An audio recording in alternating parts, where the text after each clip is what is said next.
সুখ, দুঃখ এবং শক্তি, এই তিন হলো এই সংসারের ত্রিদেবের মতো। আমাদের জীবনে যা কিছু ঘটছে এই তিনটির ভিত্তির উপরেই হচ্ছে। আসলে এই সংসারের একটা নিয়ম আছে, যখনই আপনি কিছু লাভ করেন এই সংসার আপনার পরীক্ষা নেয়। এটা জানার জন্য আপনার পরীক্ষা নেয় যে আপনি যা কিছুই লাভ করেছেন আপনি কি আদৌ সেটার যোগ্য কি না। ঠিক সেইভাবেই এই সুখ, দুঃখ এবং শক্তি আপনার পরীক্ষা নিয়ে থাকে। যখন সুখ আসে তখন সে আপনার পরীক্ষা নেয় যে আপনার মধ্যে অহংবোধ জাগ্রত হয়নি তো। যদি অহংবোধ চলে আসে তাহলে সুখ সেখানেই সঙ্গ ত্যাগ করে। দুঃখ আপনার ধৈর্যের পরীক্ষা নিতে থাকে, আর যদি আপনার মধ্যে ধৈর্য না থাকে তাহলে এটা আপনাকে আরো বেশি দুঃখের গভীর অন্ধকারে ঠেলে দেবে। সেখানে শক্তি পরীক্ষা নেয় আপনার বিনম্রতার।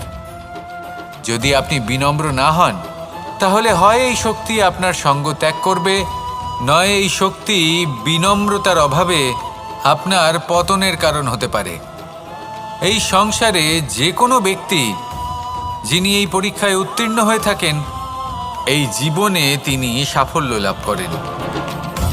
আসুন আমার সাথে ভালোবেসে বলুন, রাধা রাধা। আমি মনুষ্যরূপে জন্ম নিয়েছি এবং সমস্ত কর্ম এই রূপেই করেছি, কিন্তু আশ্চর্যের বিষয় হলো যে আজও মানুষ আসেন এবং হাত জোড় করে প্রার্থনা করেন যেন আমি ওনাদের সহায়তা করি।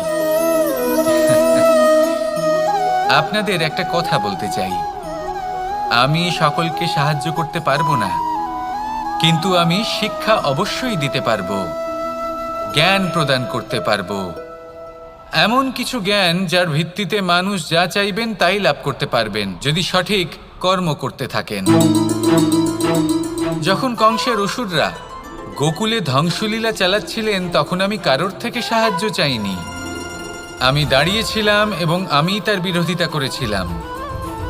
সবাই বলেন যে আমি ছোট্ট একটা আঙুলে গোবর্ধন পর্বত তুলেছিলাম, কিন্তু আমি কি ওখানে একা ছিলাম?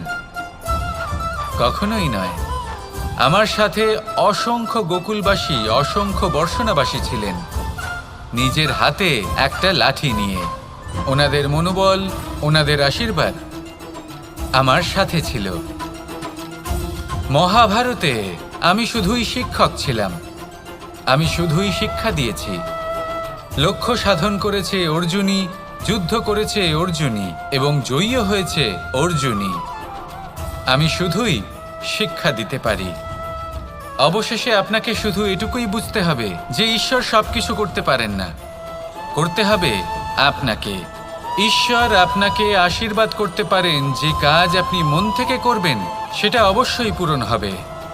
সেই জন্য নিজের লক্ষ্যের পথে এগোতে থাকুন। চেতনা, বিবেক এবং পরিশ্রমের দ্বারা আপনার যা যা স্বপ্ন আছে, যা লক্ষ্য আছে আপনি অবশ্যই লাভ করবেন। আর এই মন সুপ্রসন্ন হয়ে বলবে, রাধা রাধা।